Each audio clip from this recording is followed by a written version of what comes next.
धरती पर कुछ शब्द ऐसे होते हैं जो सिर्फ कानों से नहीं, हड्डियों तक सुने जाते हैं। उनमें एक शब्द है ताप। धूप का ताप, आग का ताप, आंसू के बाद भी सीने में बचा रहने वाला ताप। और वही ताप जो कभी सजा बनता है, कभी शुद्ध करने वाली आग, कभी आशा की गर्माहट। बाइबल की दुनिया में यह ताप हर जगह है। वह आदन की पहली रोशनी में है, वह रेगिस्तान की जलती रेत में है, वह मिस्र की गुलामी में है, वह जलती झाड़ी में है, वह सीनै पर्वत की आग में है, वह एलियाह की वेदी पर उतरती ज्वाला में है, वह बाबुल की भट्ठी में है, वह योना के सिर पर पड़ती धूप में है। और फिर एक दिन वही ताप बेथलेहेम की ठंडी रात में प्रेम की गर्म सांस बन जाता है। उत्पत्ति 1:3 में हम सुनते हैं कि परमेश्वर ने कहा, उजियाला हो, और तभी से दुनिया ने गर्मी, रोशनी और जीवन का स्पर्श जाना। फिर निर्गमन 3:2 में एक झाड़ी जलती है पर भस्म नहीं होती। एक राजा 18 में आग आसमान से उतरती है। दानियेल 3 में भट्ठी जलती है, पर परमेश्वर अपने लोगों को नहीं छोड़ता। और प्रेरितों के काम 2 में आग की सी जीभें उतरती हैं, मानो स्वर्ग कह रहा हो, अब ताप तुम्हें जलाने नहीं, जगाने आया है। आज हम एक लंबी यात्रा पर चलेंगे। यह सिर्फ इतिहास की यात्रा नहीं है, यह मनुष्य के दिल की यात्रा है। इसमें धूप होगी, धूल होगी, डर होगा, गीत होंगे, भीड़ का शोर होगा, हंसी भी होगी, रोना भी होगा। कहीं लोग आग से भागेंगे, कहीं आग को बुलाएंगे, कहीं समझेंगे कि परमेश्वर दूर है, और कहीं जानेंगे कि वही सबसे पास है। ये कहानी उस एक शब्द से शुरू होती है जो बार बार लौटता है, ताप। पर अंत में हम जानेंगे कि परमेश्वर के हाथों में यही ताप विनाश नहीं, नया जीवन बन सकता है। चैप्टर 1। जब पहली गर्मी धरती पर उतरी शुरू में, कुछ भी वैसा नहीं था जैसा हम आज देखते हैं। न शहर थे, न खेत, न युद्ध, न मंदिर, न आंसू। गहरा सन्नाटा था, अंधेरा था, और परमेश्वर की आत्मा जल के ऊपर मंडरा रही थी। तब परमेश्वर ने कहा, जैसा उत्पत्ति 1:3 हमें बताती है, उजियाला हो। उसी पल पहली रोशनी फैली, और जहां रोशनी आई वहां जीवन के लिए पहली गर्मी भी आई। यह डराने वाली आग नहीं थी, यह कोमल ऊष्मा थी, जैसे सुबह की धूप बच्चे के चेहरे को छूती है, जैसे ठंडी रात के बाद कोई हाथ कंधे पर रखकर कहे, मैं यहां हूं। आदन की वाटिका में हवा हल्की थी, पेड़ों पर फल थे, नदियां बहती थीं, मिट्टी नरम थी, जानवर शांत थे। आदम और हव्वा को किसी चीज का डर नहीं था। परमेश्वर की उपस्थिति उनके लिए धूप जैसी थी, उजली, शांत, जीवन देने वाली। वहां कोई छिपता नहीं था, कोई शर्म नहीं थी, कोई जलन नहीं थी, कोई टूटन नहीं थी। ताप वहां प्रेम की तरह था, न ज्यादा न कम, बस इतना कि जीवन पनपे। पर मनुष्य के दिल में एक और तरह की गर्मी उठी। वह लालच की गर्मी थी, वह बेचैनी थी जो कहती है, जो मिला है वह काफी नहीं। हव्वा ने फल की ओर देखा, आदम ने सुना, फिर माना, और जैसे ही उन्होंने परमेश्वर की आज्ञा तोड़ी, दुनिया की गर्मी बदल गई। जो धूप पहले सुख देती थी, वही अब डर के पसीने जैसी लगी। उत्पत्ति 3 में हम देखते हैं कि वे छिप गए। क्यों? क्योंकि भीतर कुछ टूट गया था। पाप ने दिल को जला दिया था। उस दिन से ताप 2 तरह का हो गया, एक जो परमेश्वर देता है ताकि जीवन रहे, और दूसरा जो मनुष्य अपने विद्रोह से खुद पैदा करता है। मिट्टी वहीं रही, पर अब उसे जोतने में पसीना आने लगा। जन्म वहीं रहा, पर अब उसमें पीड़ा जुड़ गई। धरती वहीं रही, पर अब उसमें कांटे उगने लगे। प्रेम की जगह डर ने लेनी शुरू कर दी, और डर के साथ आया थका हुआ मन, सूखा गला, बेचैन आंखें। जब आदम और हव्वा वाटिका से बाहर निकले तो उनके सामने सिर्फ खुली दुनिया नहीं थी, उनके सामने परिणामों की तपती राह थी। उनके पैरों के नीचे मिट्टी थी, पर अब उसमें मेहनत थी। उनके सिर के ऊपर आकाश था, पर अब उसमें अनिश्चितता थी। वे जानते थे कि उन्होंने सिर्फ एक फल नहीं खाया, उन्होंने भरोसा खोया। और जब भरोसा टूटता है तो जीवन की धूप भी कभी कभी आग जैसी लगने लगती है।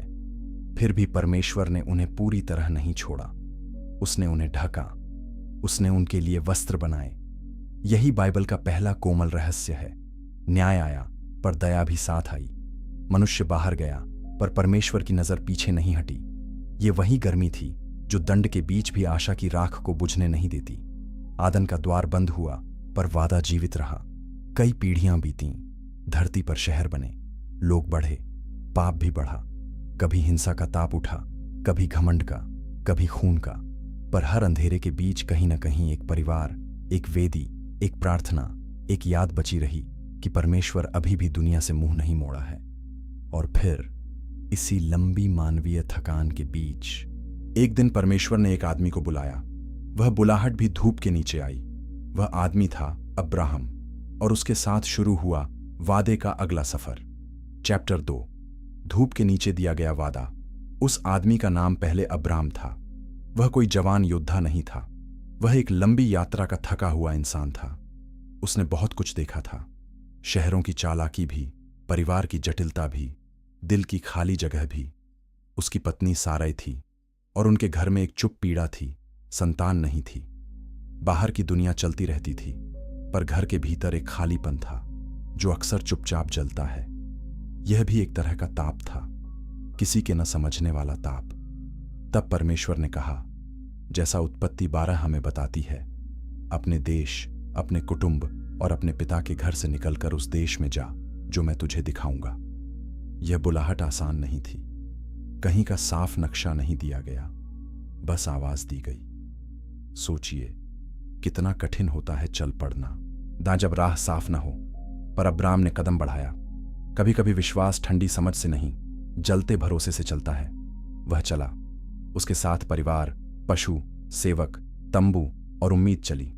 दिन में धूप सिर पर पड़ती, हवा गर्म होती, रेत चमकती, दूर पहाड़ धुंधले दिखाई देते। रात में आसमान खुला रहता, जैसे कोई बहुत बड़ा दरवाजा सिर पर खुल गया हो।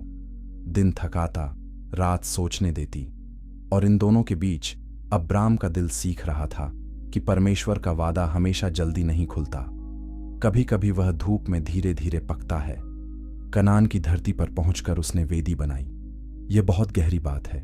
वह महल नहीं बनाता, पहले वेदी बनाता है, क्योंकि उसे पता था कि यात्रा का असली सहारा सामान नहीं, संबंध है। वेदी का मतलब था, मैं यहां अकेला नहीं हूं। धूप चाहे कितनी तीखी हो, अगर परमेश्वर साथ है तो रेगिस्तान भी रास्ता बन सकता है। समय बीता। वादा बड़ा था, पर गोद खाली रही। साल गुजरते गए, शरीर बूढ़ा हुआ। उम्मीद कभी तेज हुई, कभी मंद। सारै के चेहरे पर चुप दर्द दिखता। अब्राम के भीतर सवाल उठते, क्या सचमुच? कब? कैसे? क्या यह सब मेरी समझ से बाहर है? और ऐसे ही एक रात, जब आकाश तारों से भरा था, परमेश्वर उसे बाहर ले गया।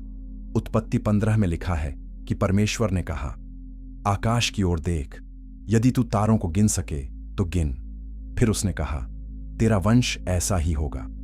यह दृश्य शांत था, पर भीतर से बहुत गर्म, क्योंकि लंबे इंतजार के बाद दिया गया वादा दिल को अंदर तक छूता है।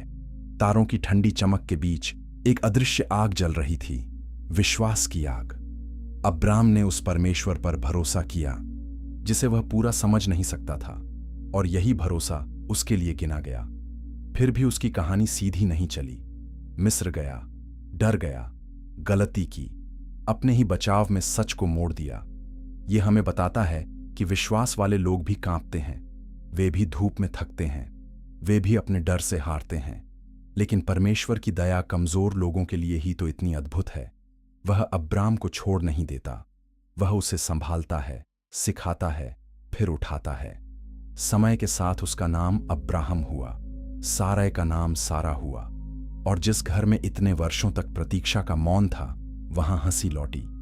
इसहाक का नाम ही हंसी से जुड़ा है। कितना सुंदर है यह दृश्य।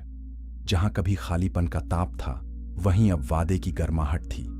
बुढ़ापे में पैदा हुआ बच्चा सिर्फ एक पुत्र नहीं था, वह यह घोषणा था कि परमेश्वर की आग सिर्फ नाश नहीं करती, वह बंजर जगहों में जीवन भी उगा सकती है। पर वादे का रास्ता अभी और गहरा होना था। अब्राहम की संतानें बढ़ेंगी, उन फिर भटकेंगी, फिर रोएंगी, फिर गुलाम बनेंगी, और उनके दुख की गर्मी इतनी बढ़ जाएगी कि स्वर्ग तक पुकार पहुंचेगी। तब एक और आदमी बुलाया जाएगा।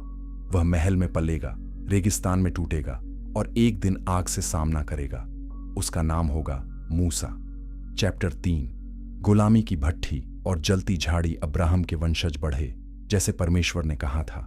इसहाक हुआ, फिर याकूब, फिर उसके बेटे। अकाल के दिनों में वे मिस्र पहुंचे। पहले उन्हें जगह मिली, फिर साल गुजरे, फिर एक नया फिरौन आया जिसे यूसुफ की कहानी याद न थी, और धीरे धीरे आशीष वाली जगह दास्ता की भूमि बन गई। यही दुनिया की चाल है। जो जगह कल शरण थी, वह कभी कभी आज कैद हो जाती है। निर्गमन 1 हमें बताता है कि इस्राएली बहुत बढ़ गए थे। मिस्र डर गया। डर अक्सर क्रूर बनाता है, इसलिए आदेश निकला।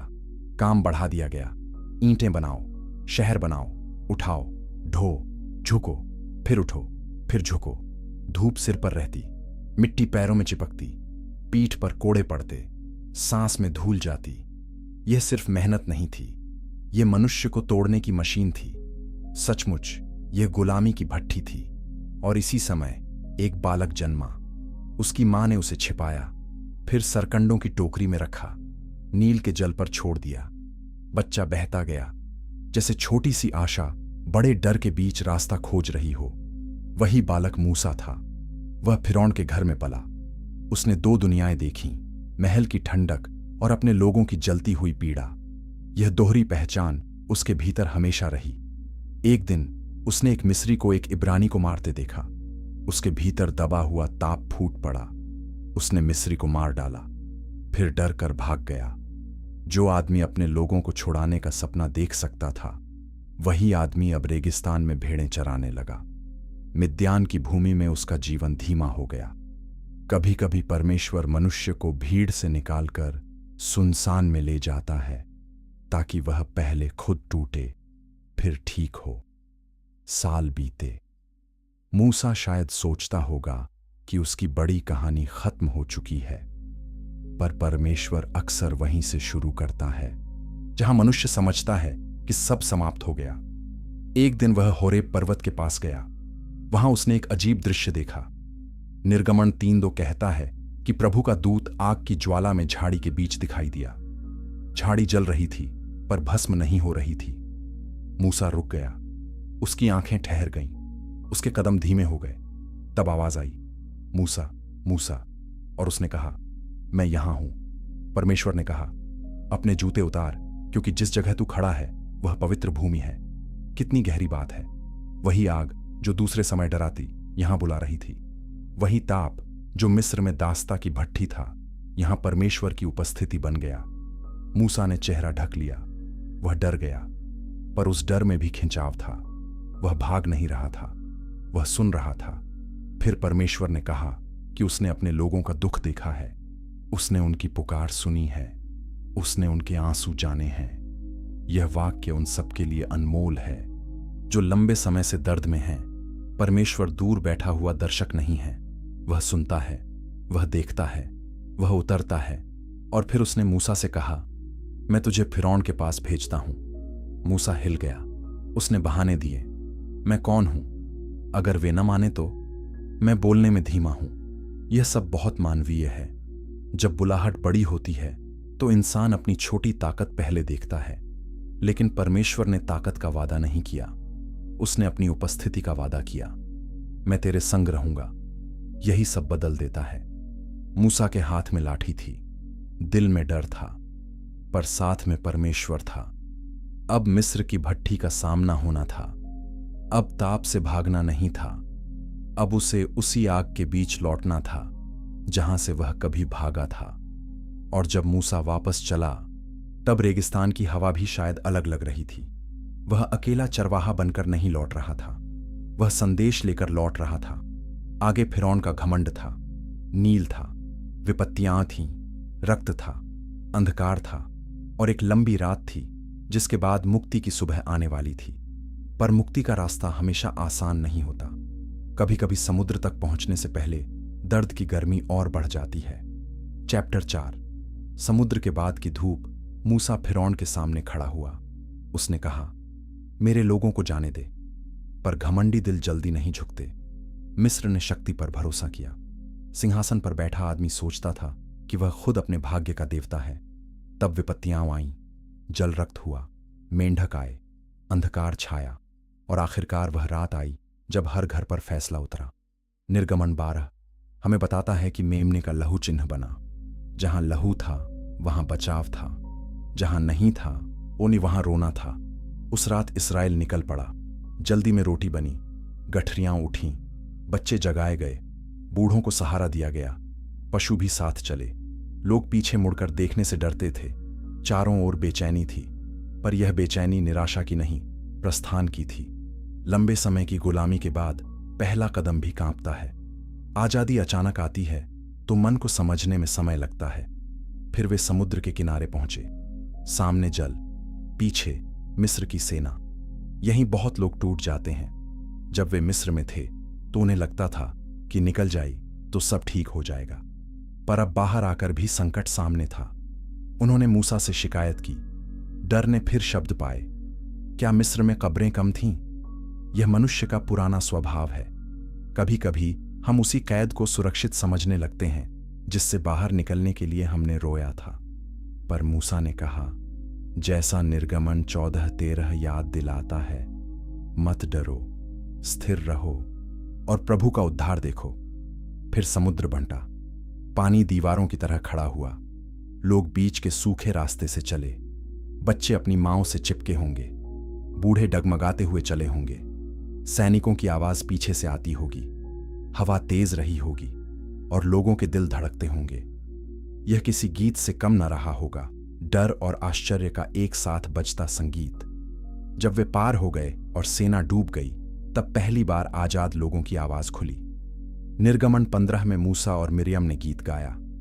यहां वह भीड़, वह ताल, वह सामूहिक स्वर दिखाई देता है जिसकी झलक हमें कई प्राचीन सभाओं में मिलती है। दुख से निकले लोग गाते हैं तो वह गीत सिर्फ सुर नहीं होता, वह बचाव की गवाही होता है। और शायद बच्चों ने ताली भी बजाई होगी, स्त्रियों ने डफ बजाए होंगे, लोग हंसे भी होंगे और रोए भी होंगे। मुक्ति कभी कभी एक साथ हंसाती और रुलाती है। लेकिन समुद्र के बाद रेगिस्तान आया और रेगिस्तान की धूप ने जल्दी बता दिया कि आजादी का मतलब आसान जीवन नहीं है। पानी कम था, भोजन कम था, रास्ता लंबा था, दिन में गर्मी, रात में ठंड। फिर शिकायतें शुरू हुईं। मिस्र में बर्तन भरे रहते थे। यह कहना आसान है, भूलना आसान है कि भरे बर्तनों के साथ टूटी पीठ भी थी। मनुष्य को रोटी जल्दी याद रहती है, जंजीर देर से याद रहती है। तब परमेश्वर ने मन्ना दिया। सुबह ओस जैसी चीज धरती पर दिखाई देती। लोग बाहर निकलते, झुकते, बटोरते। उन्होंने पूछा, यह क्या है? और वही उसका नाम बन गया। कितनी सरल है परमेश्वर की देखभाल। वह हर दिन देता है, इतना कि आज चल सके, इतना नहीं कि कल के लिए घमंड आए। फिर चट्टान से पानी निकला, बादल दिन में छाया बना, रात को आग का खंभा राह दिखाता। वही ताप जो कभी डर था, अब मार्गदर्शक था। रेगिस्तान का बड़ा पाठ यही था। परमेश्वर सिर्फ बंद दरवाजे खोलता नहीं, वह लंबी राह में भी साथ चलता है। वह संकट के बाद गायब नहीं हो जाता, वह बीच की थकान में भी रहता है।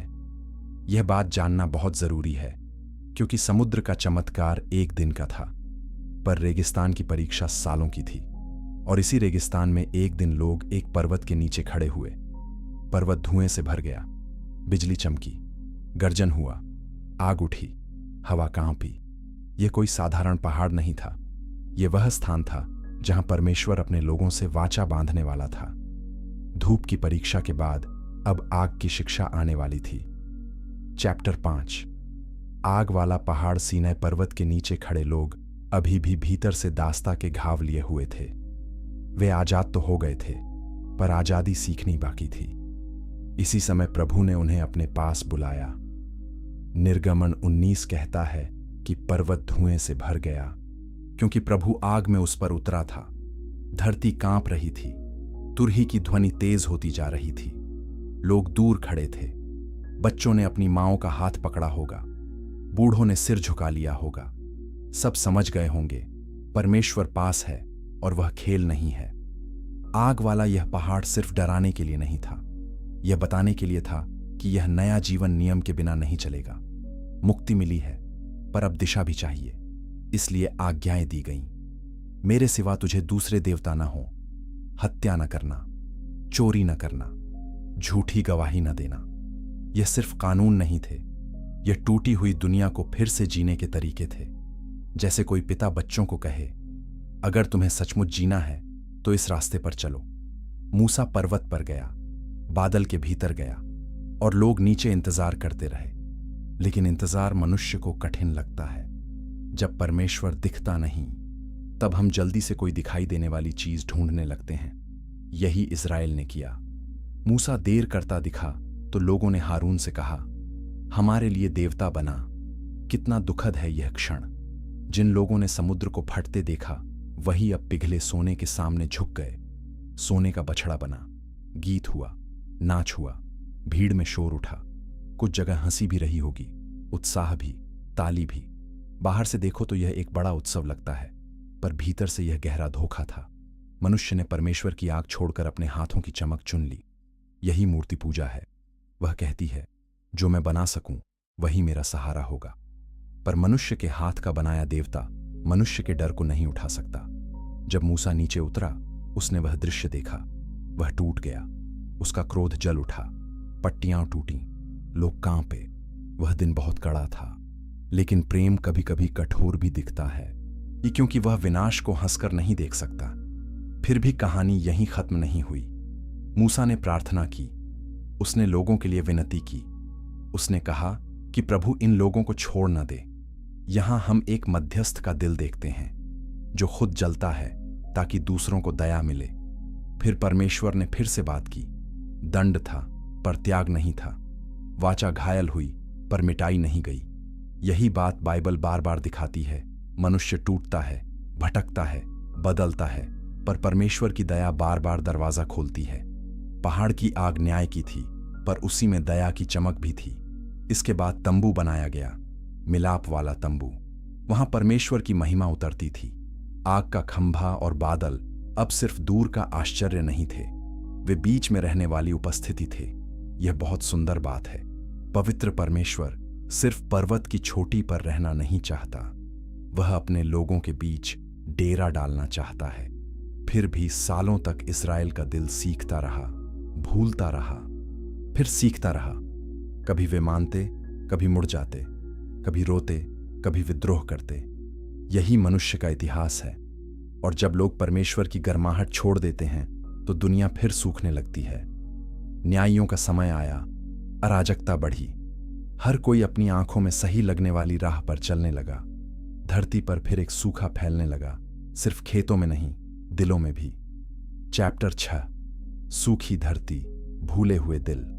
जब यहोशू और उसके साथियों की पीढ़ी चली गई, तब एक नया समय आया। न्यायियों की पुस्तक हमें बताती है कि लोग बार बार प्रभु को भूलते रहे। वे आसपास की जातियों के रास्ते अपनाते, दूसरे देवताओं के पीछे जाते। मुसीबत आती, वे रोते, परमेश्वर किसी न्याय को उठाता। कुछ समय शांति होती, फिर वही चक्र लौट आता। यह चक्र किसी सूखे कुएं की तरह था। ऊपर से जीवन चलता दिखता, पर अंदर पानी कम होता जाता। लोगों ने खेत जोते, अंगूर के बाग लगाए, घर बसाए, आए बच्चे पाले। बाहर की दिनचर्या चलती रही, पर दिलों की दिशा बदल रही थी। जब मनुष्य परमेश्वर को भूलता है तो उसका जीवन तुरंत गिरता हुआ नहीं दिखता। पहले बस थोड़ी डील आती है, फिर समझ कमजोर होती है, फिर पाप सामान्य लगने लगता है, फिर आत्मा सूखती है, फिर रिश्ते टूटते हैं, फिर डर बढ़ता है। यह सूखा धीरे आता है पर गहरा जाता है। कई बार असली गर्मी बाहर की धूप नहीं, भीतर की बेचैनी होती है। कोई हंसता है पर भीतर जलता है। कोई उत्सव मनाता है पर खाली है। कोई नाचता है पर डरता है। न्यायियों के समय की इजरायली भूमि ऐसी ही थी। कहीं युद्ध, कहीं विश्वासघात, कहीं रोना, कहीं छोटी छोटी जीतें। लोग थक रहे थे। उन्हें राजा चाहिए था, या क्योंकि उन्हें लगता था कि कोई मजबूत इंसान उनकी उलझन ठीक कर देगा। पर समस्या सिर्फ शासन की नहीं थी, समस्या दिल की थी। फिर भी परमेश्वर ने अपने लोगों को बिना आवाज के नहीं छोड़ा। उसने कई छोटे छोटे दीपक जलाए। कहीं एक मां प्रार्थना करती रही, कहीं एक बच्चा मंदिर में सुनता रहा, कहीं एक चरवाहा वीणा बजाते हुए प्रभु के बारे में सोचता रहा। कभी कभी बड़े अंधेरे के बीच परमेश्वर कोई बहुत साधारण सा प्रकाश बचाए रखता है। इसी तरह हम हन्ना की कहानी देखते हैं। वह रोती थी, उसकी गोद खाली थी। वह मंदिर में गई। एक शमूएल 1 में उसका दिल खुल गया। उसके होंठ हिल रहे थे, आवाज नहीं निकल रही थी। लोग उसे गलत समझे, पर प्रभु ने उसकी पुकार सुनी। उसका पुत्र शमूएल हुआ। इस बच्चे के द्वारा परमेश्वर फिर बोलेगा। सूखी धरती पर फिर एक आवाज उठेगी। फिर दाऊद आया, एक चरवाहा लड़का। उसने भेड़ों के बीच धूप देखी थी, अकेलापन देखा था, न तारों भरी रातें देखी थीं। उसने सीखा था कि प्रभु चरवाहा है। उसने गीत लिखे। भजन संग्रह में कई जगह हम उस दिल की गर्मी महसूस करते हैं जो परमेश्वर के लिए जलता था। वह योद्धा भी था, राजा भी, पापी भी, पश्चातापी भी। उसकी कहानी हमें बताती है कि परमेश्वर ऐसे लोगों के साथ भी काम करता है जो गिरते हैं मगर लौट आते हैं। लेकिन राष्ट्र फिर भी स्थिर न रह सका। राजा आए गए, कुछ अच्छे, कई बुरे। वेदियां बनी, फिर टूट गईं। ऊंचे स्थानों पर झूठी पूजा हुई, गरीब कुचले गए। भविष्यद्वक्ताओं की आवाज अनसुनी की गई। खेतों का सूखा कभी कभी दिलों के सूखे की तस्वीर बन गया। आकाश बंद सा लगता। लोग धार्मिक काम करते पर विश्वास कम था। गीत थे पर सत्य कम। भीड़ थी पर समर्पण कम। और फिर एक समय आया जब परमेश्वर ने एक अकेले भविष्यद्वक्ता को उठाया। उसका नाम एलीयाह था। सामने राजा अहाब था और रानी ईजेबेल। देश पर सूखा पड़ा, नदियां सिकुड़ गईं, मिट्टी फट गई। लोग इंतजार कर रहे थे, कौन सच में परमेश्वर है, किसकी आग सच्ची है। और यह प्रश्न एक पर्वत पर जाकर फटेगा जहां भीड़ जुटेगी, पुकार उठेगी और स्वर्ग से आग उतरेगी। चैप्टर 7। करमेल पर उतरती आग। आकाश महीनों से बंद था। बादल आते नहीं थे। खेत प्यासे थे, पशु कमजोर थे, लोग थके हुए थे। सूखे की अपनी आवाज होती है। चरमराती मिट्टी, खाली घड़े, धीमी चाल, अधूरी फसल और डर से भरी आंखें। इस्राएल की भूमि ऐसी ही हो चुकी थी। और इस सूखे के बीच भविष्यद्वक्ता एलीयाह खड़ा था। उसने कहा था कि जब तक प्रभु न चाहे न ओस होगी न वर्षा। अब समय आ गया था कि सच्चाई सबके सामने खड़ी हो। एक राजा 18 हमें करमेल पर्वत पर ले जाता है। वहां भीड़ जमा हुई। राजा आया, बाल के भविष्यद्वक्ता आए, लोग आए। सब देखना चाहते थे कि क्या होगा। यह सिर्फ धार्मिक बहस नहीं थी, यह जीवन और मृत्यु का मामला था। अगर आकाश नहीं खुलेगा, एक तो धरती मर जाएगी। अगर झूठ जीत जाएगा तो लोग और अंधे हो जाएंगे। पर्वत पर हवा थी पर उसमें तनाव भी था। एलीयाह ने लोगों से कहा, तुम कब तक 2 विचारों में लटके रहोगे? यदि प्रभु परमेश्वर है तो उसके पीछे चलो, और यदि बाल है तो उसके पीछे चलो। यह वाक्य आज भी दिल को चीरता है। आधा भरोसा, आधा समर्पण, आधा सत्य, यह सब अंत में सूखा ही लाता है। पर लोग चुप रहे। चुप्पी भी कभी कभी स्वीकारोक्ति होती है। वे जानते थे कि उनका दिल भटा हुआ है। फिर वेदियां तैयार हुईं, बैल रखा गया। बाल के भविष्यद्वक्ताओं ने सुबह से पुकारना शुरू किया। वे चिल्लाए, नाचे, कूदे, घंटों तक आवाज लगाते रहे। भीड़ देखती रही। शायद कहीं हंसी भी उठी हो, कहीं थकावट भी, कहीं बेचैनी भी। एलीयाह ने कहा, जोर से पुकारो, शायद वह सो रहा हो। यह कटु मजाक नहीं, झूठ की बेबसी को दिखाने वाला व्यंग्य था। शोर बहुत था पर उत्तर नहीं आया। रक्त बहा पर आग नहीं गिरी। चिल्लाहट थी, पर स्वर्ग मौन था। फिर शाम के समय एलीयाह आगे आया। उसने प्रभु की टूटी हुई वेदी को ठीक किया। यह दृश्य बहुत कोमल है। आग बुलाने से पहले वह वेदी ठीक करता है, जैसे परमेश्वर पहले टूटे संबंध की मरम्मत चाहता है। उसने 12 पत्थर लिए, पानी डलवाया, इतना कि सब भीग गया। फिर उसने लंबी चिल्लाहट नहीं की, उसने सरल प्रार्थना की। उसने कहा कि आज सब जान लें कि तू ही परमेश्वर है और तू ही लोगों के दिल फिर अपनी ओर फेर रहा है। तभी आग गिरी। एक राजा 18 कहता है कि प्रभु की आग ने होमबलि, लकड़ी, पत्थर, मिट्टी, यहां तक कि खाई का पानी भी छांट लिया। लोग गिर पड़े। उन्होंने कहा, यही प्रभु परमेश्वर है। यह सिर्फ एक चमत्कार का दृश्य नहीं था, यह निर्णय का क्षण था। झूठा ताप शोर करता है, घायल करता है, थका देता है। सच्ची आग उतरती है और सत्य साफ कर देती है। फिर वर्षा की आहट आई। एलीयाह ने सेवक से कहा, जाओ, समुद्र की ओर देखो। पहले कुछ न दिखा। फिर एक छोटी सी बादल की मुट्ठी जैसी आकृति उठी। कितना सुंदर है यह। बड़ी आग के बाद छोटी बादल, न्याय के बाद दया। पर्वत पर आग उतरी ताकि खेतों पर पानी लौटे। प्रभु लोगों को केवल डराकर नहीं, झिलाकर भी दिखाता है कि वही परमेश्वर है। लेकिन एलिय्याह की कहानी भी यही नहीं ठहरती। बड़ी जीत के बाद वह टूट गया। ईजेबेल ने धमकी दी। वह भागा, जंगल गया, झाड़ के नीचे बैठा, कहा, बस अब बहुत हुआ। यह हमें याद दिलाता है कि सबसे महान सेवक भी कभी कभी भीतर से थक जाते हैं। आग वाला आदमी भी एक दिन राख जैसा महसूस कर सकता है, पर परमेश्वर ने उसे रोटी दी, पानी दिया, विश्राम दिया। फिर होरेब पर हवा, भूकंप और आग के बाद धीमी कोमल आवाज में उससे बात की। यही प्रभु का स्वभाव है। वह सिर्फ करमेल की तेज आग में नहीं, टूटे सेवक के पास की धीमी फुसफुसाहट में भी मिलता है। और आने वाले वर्षों में इसी परमेश्वर का काम आगे बढ़ेगा।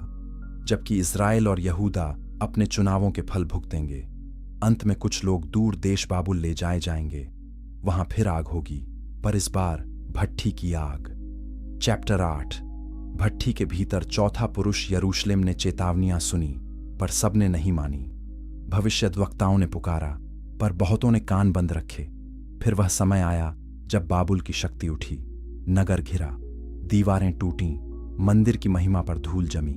लोग बंधुआ बनाकर दूर ले जाए गए। यह निर्वासन सिर्फ जगह बदलना नहीं था, यह पहचान का झटका था। क्या हमारा परमेश्वर यहां भी हमारे साथ है? यही प्रश्न कई दिलों में जल रहा था। बाबुल में नए नाम दिए गए, नई भाषा, नया दरबार, नई रीति। दानियेल और उसके साथियों को भी वहां पाला गया। हनन्याह, मिशाएल और अजर्याह को नए नाम मिले, शद्रक, मेशक और अबेदनगो। पर नाम बदलने से आत्मा नहीं बदलती। जब दिल प्रभु से जुड़ा हो, वे सीखते रहे, ऊपर झुके नहीं। उन्होंने राजा का भोजन तक सोच समझ कर लिया। छोटे चुनाव बड़े दिनों की तैयारी करते हैं। फिर नबूकदनेस्सर ने सोने की एक बड़ी मूर्ति खड़ी की। आदेश निकला कि जब संगीत बजे, वीणा, सारंगी, बांसुरी और दूसरे बाजे, तब सब झुकें। यहां फिर हम भीड़, ताल, सार्वजनिक प्रदर्शन और सामूहिक दबाव का दृश्य देखते हैं। संगीत बजता है, लोग एक साथ झुकते हैं। यह बाहर से भव्य लगता है, पर यह आत्मा की परीक्षा है, क्योंकि हर गूंजती ध्वनि सत्य की नहीं होती। हर ताल पर झुकना पूजा नहीं होता। शद्रक, मेशक और अबेदनगो खड़े रहे। उन्होंने कहा कि हमारा परमेश्वर हमें बचा सकता है, और यदि न भी बचाए तब भी हम इस मूर्ति के आगे नहीं झुकेंगे। यह वचन आग से पहले बोला गया। यही असली विश्वास है, जो चमत्कार के बाद नहीं, चमत्कार से पहले भी वफादार रहे। राजा का चेहरा बदल गया। उसने भट्ठी 7 गुना ज्यादा गर्म करने का आदेश दिया। आग इतनी प्रचंड थी कि पास जाने वाले सैनिक भी जल गए। दानियेल 3 का यह दृश्य बहुत भयानक है। भट्ठी दहाड़ रही है, लौ ऊपर उठ रही है, चारों ओर भय है, और वे तीनों बांधकर भीतर फेंक दिए जाते हैं। राजा देखता है, दरबार देखता है। शायद कुछ लोगों की सांस अटक गई होगी, शायद कुछ ने सोचा होगा अब सब समाप्त। पर तभी चमत्कार हुआ। राजा ने कहा, क्या हमने 3 लोगों को नहीं डाला था? मैं 4 लोगों को देखता हूं, और चौथे का रूप देवपुत्र के समान है। आग जल रही थी, पर प्रभु उनके साथ था। यही बाइबल का एक महान रहस्य है। परमेश्वर हमेशा आग रोकता नहीं, कभी कभी वह आग के भीतर साथ खड़ा होता है। रस्सियां जलती हैं, लोग नहीं। बंधन टूटते हैं, विश्वास नहीं। भट्ठी उन्हें नष्ट करने के लिए बनाई गई थी, पर वही स्थान गवाही का मंच बन गया। जब वे बाहर निकले, उनके शरीर पर आग का असर न था। बाल नहीं झुलसे, वस्त्र नहीं जले, धुएं की गंध तक नहीं थी। यह केवल बचाव नहीं था, यह सार्वजनिक घोषणा थी कि बाबुल का राजा ऊंचा हो सकता है, पर प्रभु उससे ऊंचा है। संगीत, मूर्ति, भीड़, धमकी, सब मिलकर भी उस परमेश्वर को छोटा नहीं कर सकते, जो अपने लोगों के साथ आग में उतरता है। इस कहानी में एक मीठी ताकत है, क्योंकि बहुत लोग अपने जीवन की भट्ठियों से गुजरते हैं। कभी बीमारी की, कभी अपमान की, कभी अकेलेपन की, कभी अन्याय की। वे पूछते हैं, प्रभु कहाँ है? दानियेल 3 की कहानी कहती है, यदि तू उसकी ओर है तो भट्ठी के भीतर भी तू अकेला नहीं है। लेकिन हर आग भट्ठी जैसी नहीं होती। कुछ आग बाहर से नहीं, भीतर से सिखाती है। कुछ गर्मी निर्णय नहीं, दया की शिक्षा देती है। एक दिन एक भविष्यद्वक्ता समुद्र पार भागेगा, फिर मछली के पेट से निकलेगा, फिर एक नगर में जाएगा, फिर धूप के नीचे बैठकर नाराज होगा और वहां परमेश्वर उसे आग नहीं अनछाया से पढ़ाएगा। वह आदमी होगा योना। चैप्टर 9। जलती धूप और दया की छाया। योना को प्रभु ने नीनवे भेजा था। वह बड़ा नगर था, हिंसक था, बुरा था। योना जानता था कि प्रभु दयालु है, और अजीब बात यह है कि वह इसी कारण भागा, क्योंकि वह नहीं चाहता था कि उसके शत्रु बचें। वह जहाज पर चढ़ा, तूफान उठा, नाविक डरे, चिट्ठी पड़ी, दोष उस पर आया, फिर वह समुद्र में फेंका गया। प्रभु ने बड़ी मछली भेजी। मछली के भीतर अंधेरा था, नमकीन गंध थी, तंग जगह थी और अकेलापन था। वहीं योना ने प्रार्थना की, फिर वह बाहर उगला गया, फिर उसे वहीं काम दिया गया। यह भी परमेश्वर की दया है। वह कभी कभी मनुष्य को वही बुलाहट दोबारा देता है जिससे वह पहली बार भागा था। योना नीनवे गया, उसने संदेश दिया, और आश्चर्य की बात, लोग मान गए। राजा तक नम्र हुआ, उपवास हुआ, लोग झुक गए। हिंसक शहर रो पड़ा और प्रभु ने दया की। अब सोचिए, यहां खुशी होनी चाहिए थी, पर योना नाराज हुआ। वह शहर के बाहर जाकर बैठ गया। उसने देखा कि क्या होगा। योना 4 हमें उस विचित्र दृश्य तक लाती है जहां एक भविष्यद्वक्ता दूसरों के बचने से प्रसन्न होने के बजाय दुखी है। उसके भीतर का ताप बाहर की धूप से भी तेज था। ईर्ष्या, कठोरता, स्वयं की धारणा, ये सब दिल को धूप से भी ज्यादा जला देते हैं। प्रभु ने उसके ऊपर एक पौधा उगाया, छाया मिली। योना खुश हुआ। फिर प्रभु ने पौधे को सुखा दिया। फिर पूर्वी गर्म हवा चली, सूर्य उसके सिर पर पड़ा। वह व्याकुल हुआ। उसने कहा, मरना जीने से अच्छा है। यह दृश्य छोटा लगता है, पर बहुत गहरा है, क्योंकि यहां प्रभु योना को एक पौधे से सबक दे रहा है। तू एक बेल के लिए दुखी है जिसे तूने उगाया नहीं, तो क्या मैं उस बड़े नगर पर दया न करूं जहां इतने लोग हैं? यहां ताप का अर्थ बदल जाता है। अब यह न्याय की आग नहीं, यह हठी दिल पर पड़ती सच्चाई की धूप है। परमेश्वर योना से कह रहा है, तेरी भक्ति अधूरी है यदि उसमें दया नहीं। तू अपने दर्द को जानता है पर दूसरों के दर्द को कम मानता है। तू अपनी जाति के लिए प्रेम चाहता है पर शत्रु के लिए न्याय।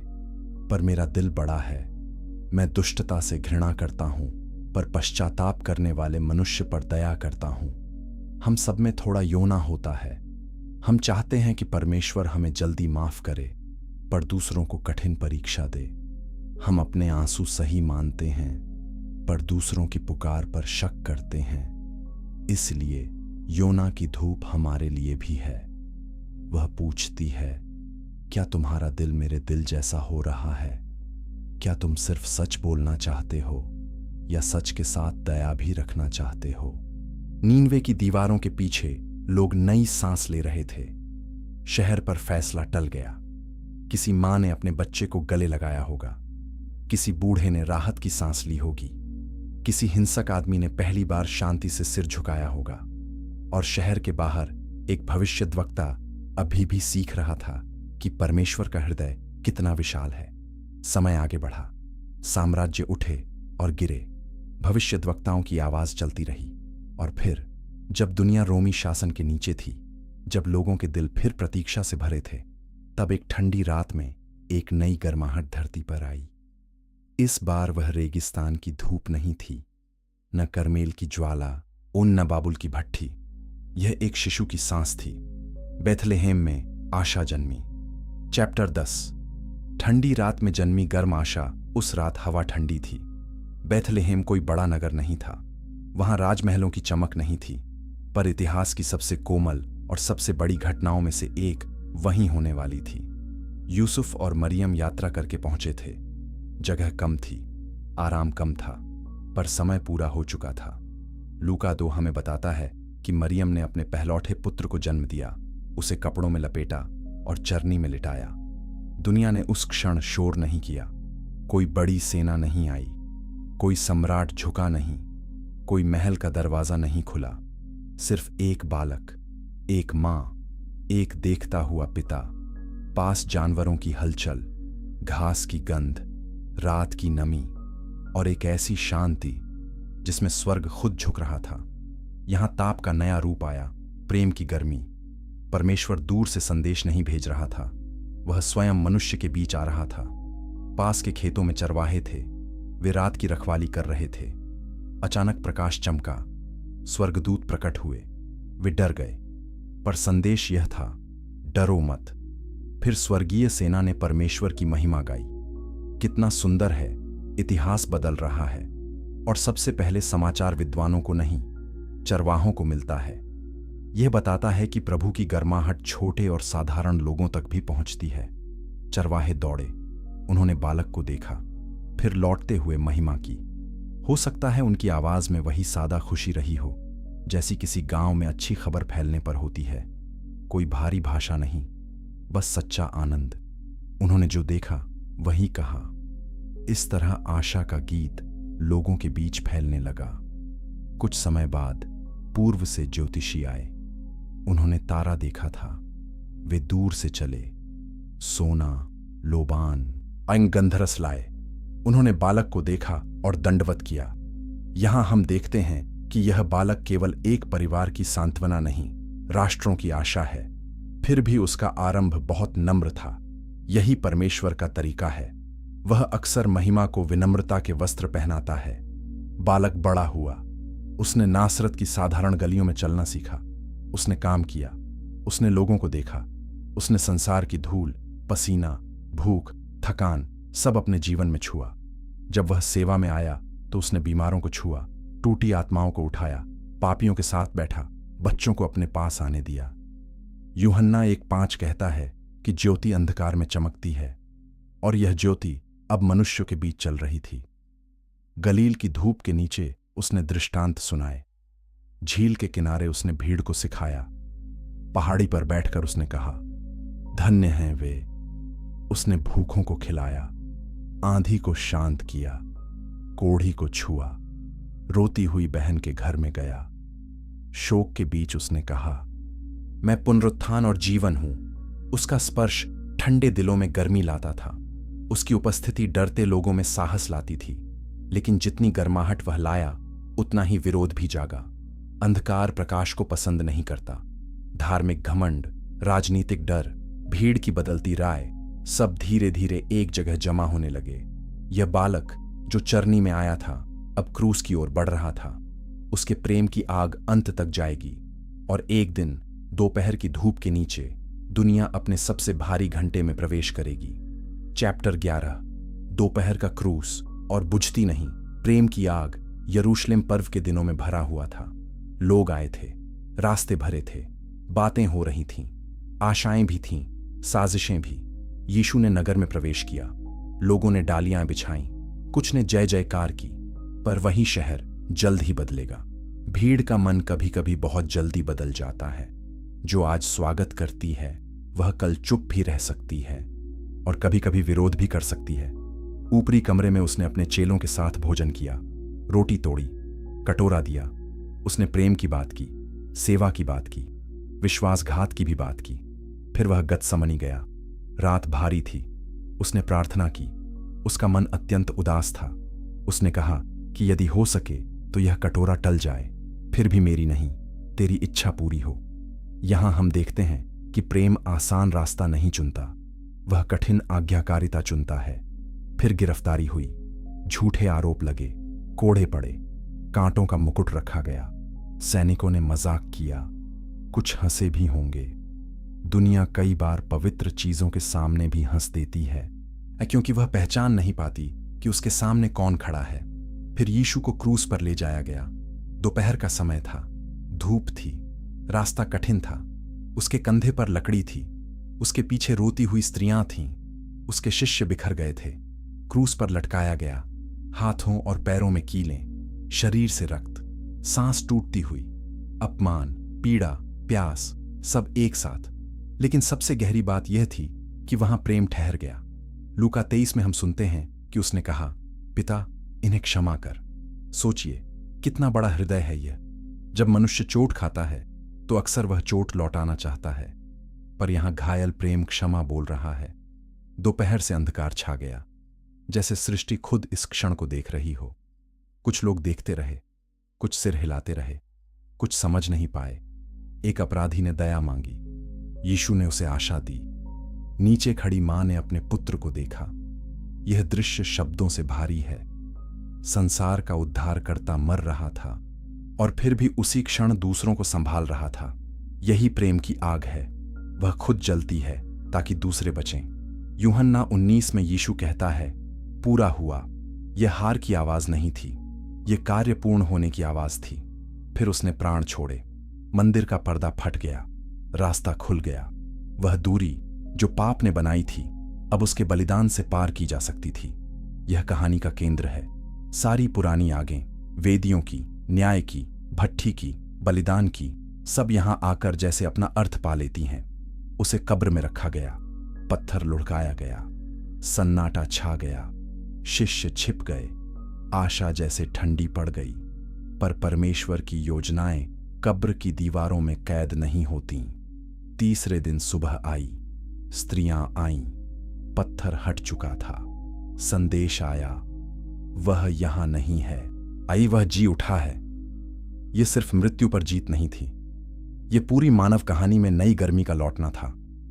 पुनरुत्थान के बाद उसने अपने लोगों को फिर पाया। डरे हुए चेलों के बीच आकर कहा, तुम्हें शांति मिले। उसने उन्हें भेजा। उसने वादा किया कि वे अकेले नहीं रहेंगे। जैसे पहले मूसा से कहा था, मैं तेरे संग रहूंगा, वैसे ही अब एक और गहरा साथ आने वाला था। जल्द ही आग फिर उतरेगी, पर अब वह बाहर की वेदी पर नहीं, मनुष्यों के भीतर बसेगी। चैप्टर 12। जब आग दिलों में उतर आई, यीशु स्वर्गारोहण से पहले अपने चेलों से कह गया था कि वे यरूशलेम में ठहरें और प्रतिज्ञा की बाट जोहें। वे प्रतीक्षा कर रहे थे। यह वही शहर था जहां उन्होंने अपने प्रभु को मरते भी देखा था और जी उठते भी। उनके भीतर अब आशा थी, पर साथ में अनिश्चितता भी। आगे क्या होगा? वे कैसे चलेंगे? वे साधारण लोग थे, मछुआरे, कर लेने वाला, अलग अलग स्वभाव वाले इंसान। पर परमेश्वर अक्सर यही लोगों से दुनिया बदलता है। प्रेरितों के काम 2 हमें उस दिन तक लाता है जब वे सब एक जगह इकट्ठे थे। अचानक आकाश से तेज हवा जैसी ध्वनि हुई, घर भर गया। फिर उन्हें आग की जीभों जैसी वस्तुएं दिखाई दीं जो उन पर ठहर गईं। यह बहुत अद्भुत दृश्य है। अब आग पर्वत पर दूर नहीं, अब आग भट्ठी में बंद नहीं, अब आग वेदी पर सीमित नहीं, अब वह लोगों पर उतर रही है। परमेश्वर अपना घर पत्थर की दीवारों में नहीं, जीवित मनुष्यों में बना रहा था। वे अलग अलग भाषाओं में बोलने लगे। बाहर भीड़ जमा हुई। लोग हैरान हुए। कुछ चकित थे, कुछ समझना चाहते थे, कुछ मजाक कर रहे थे। सार्वजनिक प्रतिक्रिया फिर दिखी, आश्चर्य, आवाजें, हलचल, प्रश्न। पर इस बार भीड़ के बीच खड़े लोग डरे हुए नहीं थे। पतरस उठा, वही पतरस जिसने कभी भय में अपने प्रभु का इनकार किया था। अब वह साहस से बोला। यही पवित्र आत्मा का काम है। वह डरते हुए दिल में नई गर्मी भर देता है। उसने बताया कि यह वही है जिसकी बात योएल ने की थी। उसने यीशु के बारे में गवाही दी। उसने क्रूस और पुनरुत्थान का अर्थ खोला। लोगों के दिल छिद गए। उन्होंने पूछा, हम क्या करें? जब परमेश्वर की आग सच में उतरती है तो वह सिर्फ जोश नहीं लाती, वह पश्चाताप भी लाती है। वह सिर्फ आवाज नहीं उठाती, वह दिशा भी देती है। उस दिन बहुत लोग जुड़ गए। उन्होंने शिक्षा में, संगति में, रोटी तोड़ने में और प्रार्थना में बने रहना शुरू किया। वे एक दूसरे की चिंता करते। जो जिसके पास था वो बांटता। यह नया समुदाय था। अब ताप का अर्थ केवल परीक्षा नहीं रहा। अब वह साझा प्रेम की गर्मी था। वह रसोई की रोटी में था। वह एक दूसरे के लिए खोले गए घरों में था। वह प्रार्थना में था। वह साहस में था। वह दया में था। आगे परसिक्यूशन भी आए, जेलें भी आईं, पत्थर भी चले, शहरों में विरोध भी उठा, पर आग बुझी नहीं, क्योंकि यह मनुष्य की बनाई आग नहीं थी। यह वही आग थी जिसने झाड़ी को जलाया पर भस्म न किया, वही जिसने करमेल पर सत्य दिखाया, वही जिसने भट्ठी में साथ दिया, वही जो अब लोगों को भीतर से नया कर रही थी। एक समय था जब लोग आग से डरते थे। अब वही लोग आग लेकर दुनिया में जा रहे थे। प्रेम, सत्य और आशा की आग। सुसमाचार यरूशलेम से यहूदिया सामरिया और दूर देशों तक गया। रास्ते खुले, नावें चलीं, पत्र लिखे गए, घर घर मंडलियां बनी, कहीं छिपकर, कहीं खुले में, कहीं आंसू के साथ, कहीं गीत के साथ।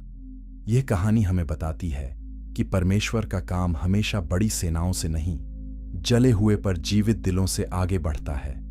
और तब हमें समझ आता है कि हमारी पूरी यात्रा किस बात की थी। आदन की रोशनी से लेकर पेंटेकोस्त की आग तक परमेश्वर एक ही काम कर रहा था। वह टूटी हुई दुनिया को छोड़ नहीं रहा था। वह उसे पुकार रहा था, सुधार रहा था, शुद्ध कर रहा था और अंत में अपने प्रेम से भर रहा था। ताप अब केवल धूप नहीं, एक संदेश बन गया था। यदि तू प्रभु के हाथ में है तो वही ताप जो कभी तुझे डराता था, तुझे नया भी कर सकता है। तो अब जब हम इस लंबी यात्रा के अंत पर खड़े हैं, हम देख सकते हैं कि ताप केवल एक शब्द नहीं था, वह एक चिन्ह था। कभी पाप का, कभी परीक्षा का, कभी न्याय का, कभी उपस्थिति का और अंत में प्रेम का। आदन में हमने कोमल गर्मी देखी, रेगिस्तान में कठोर धूप, झाड़ी में पवित्र आग, करमेल में उतरता उत्तर, बाबुल में साथ चलता चौथा पुरुष, बेथलेहेम में आशा की सांस, कलवरी में बलिदान की जलती कीमत और पेंटेकोस्त में नया हृदय। यदि तेरे जीवन में अभी धूप बहुत तेज है तो याद रख, निर्गमन 3 की आग में बोलने वाला परमेश्वर आज भी देखता है। दानियेल 3 की भट्ठी में साथ खड़ा प्रभु आज भी साथ खड़ा हो सकता है। और प्रेरितों के काम 2 की आग आज भी ठंडे दिलों को जगा सकती है। इसीलिए मत डर, हर ताप विनाश नहीं होता। कुछ ताप परमेश्वर के हाथ में बदलकर तेरे भीतर नया जीवन जगा देता है। और शायद यही पूरी कहानी का सबसे सुंदर सत्य है। परमेश्वर की आग अंत में अपने लोगों को राख नहीं, प्रकाश बनाती है।